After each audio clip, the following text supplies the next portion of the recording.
Kung mapapansin natin dito, ayan o, pinahati na nila yung steel girder dahil tatanggalin na to. Sinimulan ko to, walang naniniwala sa paligid ko. Ano? Magandang hapon mga kasikap, time check po tayo, alas 5:16 na po ng hapon. Dito ulit tayo sa May Beate Street, Pandacan, Manila. So mag-update tayo ngayon dito sa Skyway Stage 3, Section 2A at yung South Commuter Railway Phase 3, no? Dito sa may Padre Jacinto Zamora Bridge. So silipin natin kung ano yung pangyayari ngayon. Let's go!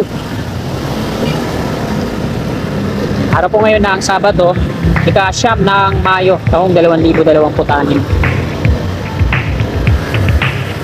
Ito yung row ng NCR o South Commuter Railway kasi south to dito. Unahin natin dito sa may tawid kanan. Silipin natin dito kung meron ng mga equipment para sa pag-drill. So ito yun dito. Wala pa, no? Tapos dito naman sa tawid. Yan, dito sa tawid. Ayan yung row niya patungo doon. Kanan naman tayo dito.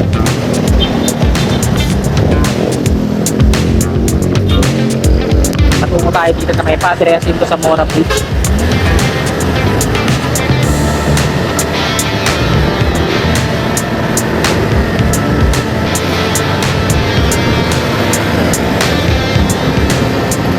So yung mga workers ng Dumduma, nag-uwian na sila. Papasok muna tayo dito.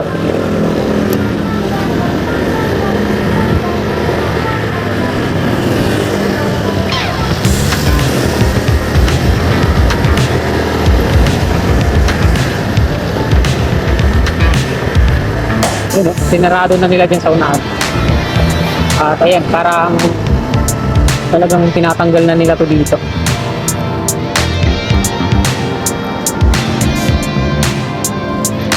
Mga kasikap, nandito tayo ngayon sa may Padre Jacinto Zamora Bridge. Diyan sa may caution na yan, sinarado nila. Lifting in progress. And ganito kahaba yung ano nila. Crane, patungo yan dito sa may bandang gitna ng tulay. So nandito nga sila mga kasikap. Oh. Ito yung PNR Bridge. Diyan sa tawid, tingnan nyo naman. Oh. Yan, may nakalusot na bata dyan. Parang nangahanting ng bakal. So ito yung tulay, tinanggal na yung kabila. No? At andyan sila. Oh.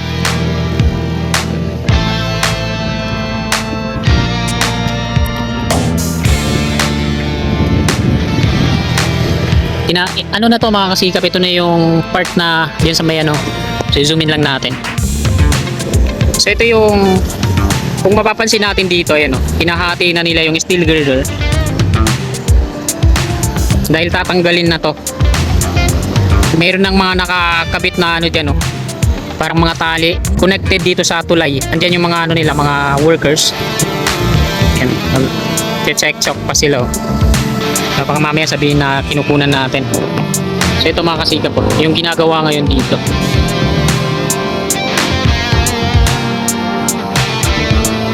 So, araw po ngayon ng Sabado ika-siyam ng Mayo taong 2026. At ito na nga, hinahati na nila tong steel girder na to na bumubuo mismo ng tulay. Kabilaan yan, ayan, may mga support na tali na. Tapos andito na, naka-alalay na rin yung kable ng crane. Ayan o, papunta dun sa taas. So ayan yung crane, yung cable niya nakatali na yan dyan sa steel girder. Dahil aalisin na yan, baka sa susunod na araw wala na tayong makikitang tulay dito.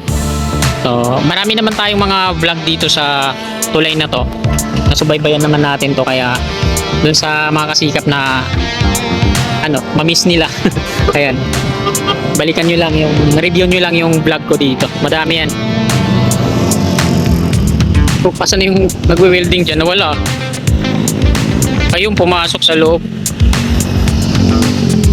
Pumasok sa loob. Gulat ako, biglang nawala eh.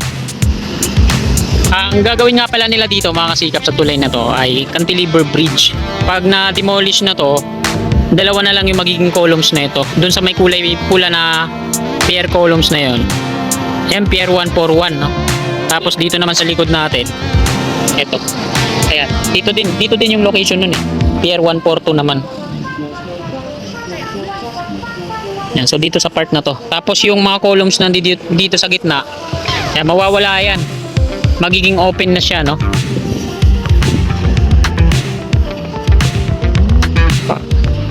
Gusto ko sana mag-live ngayon kaso wala nang oras na eh. Magsasamba pa ako. 5:20. So sakto 5:45. Dito na ako magsasamba sa may Pandakan, lokal ng Pandakan, para sigurado na makakahabol ako. Kasi pag dun sa Balintawak pa ako, wala na, di ko na makukuha yung oras.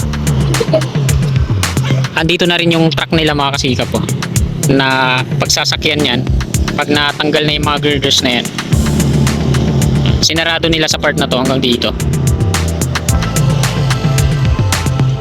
Shout out sa mga masipag nating mga workers dyan.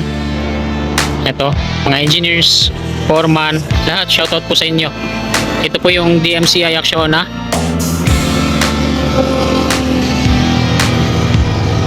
So hindi pa naman totally ngayon yun matatanggal mga kasikap kasi ayan. Pero nandyan no, nakakabit na yung kable niya yan. Tungo yan dun sa taas.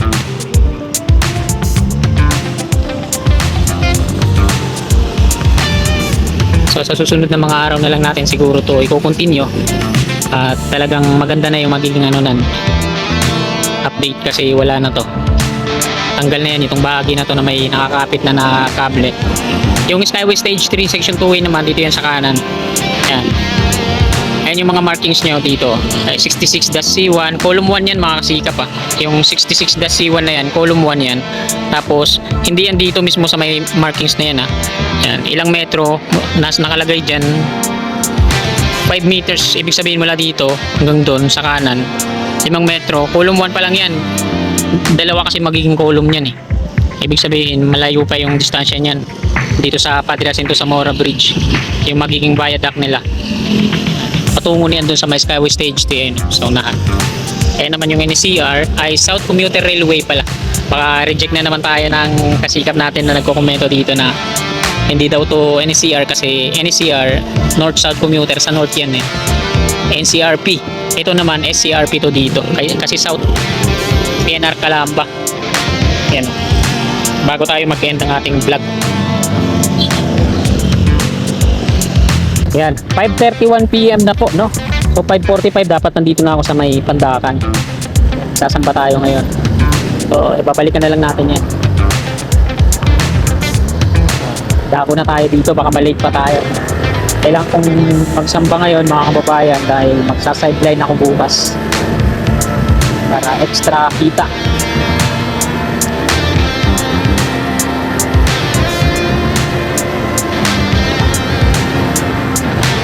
Sa kanan yung South Commuter Railway, PNR Row, at sa kaliwa yung Section 2A Skyway Stage 3.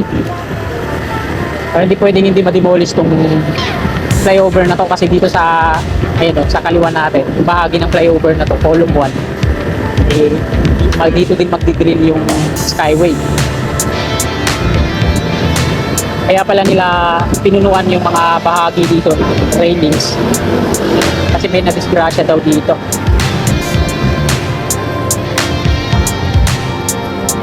Makikita natin mga railings, steel railings kabila nakampleto na ulit.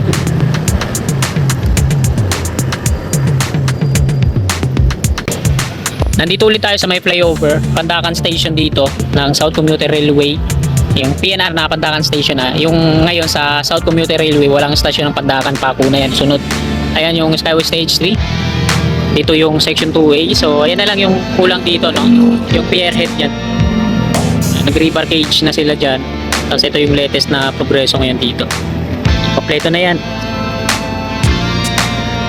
So ayan, nakuna na po natin. Diretso na tayo dito.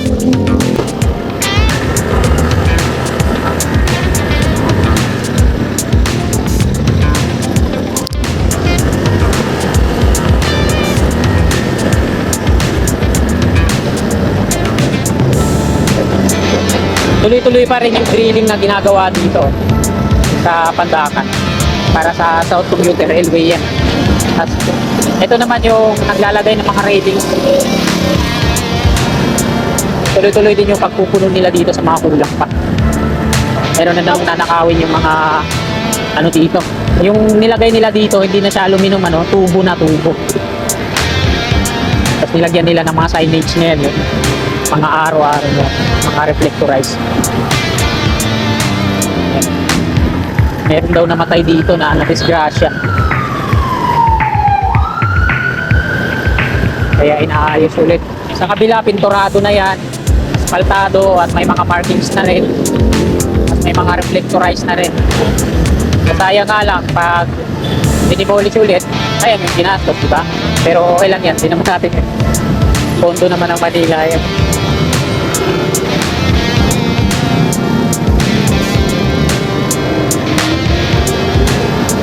Okay.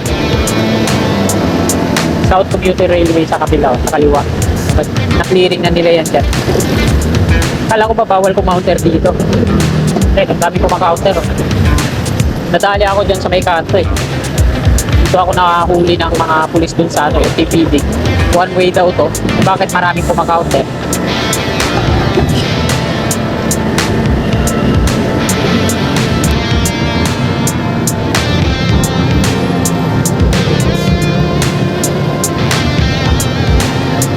Yun.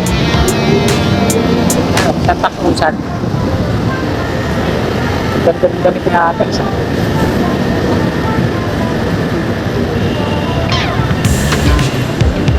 Mamaya pag-uwi natin, pagkatapos natin magsamba. Dahil tayo dun sa may flyover na naringat na. Ayun, tingnan nyo mga kasika ko. Yung plaza doon, tinaniman na ng mga ano, yung bamboo.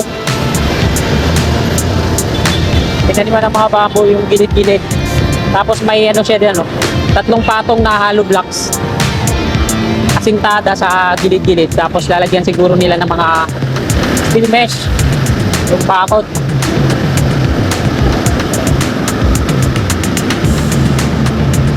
Grabe yung lalim. Nakaumbok na dyan. Grabe yung lalim. Kung napansin nyo na. Ayan, nandito na tayo sa Quirino Avenue, southbound.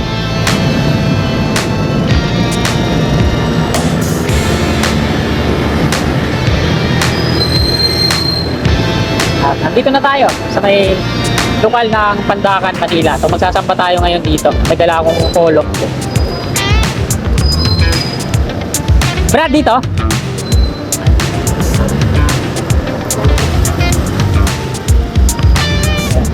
Tayo pa-park. Kasi magsasamba tayo ngayon. 5:40 ang ating oras. Sa lokal tayo ng Pandacan. Ayan yung Plaza Azul. So sa susunod na ano, magpapalipad tayo ng drone dito. Yun nga lang, di ko dala yung drone ko ngayon. So hanggang dito na lang ang video na to mga kasikap. Maraming salamat po sa inyong walang sawa tumpay na suporta. God bless.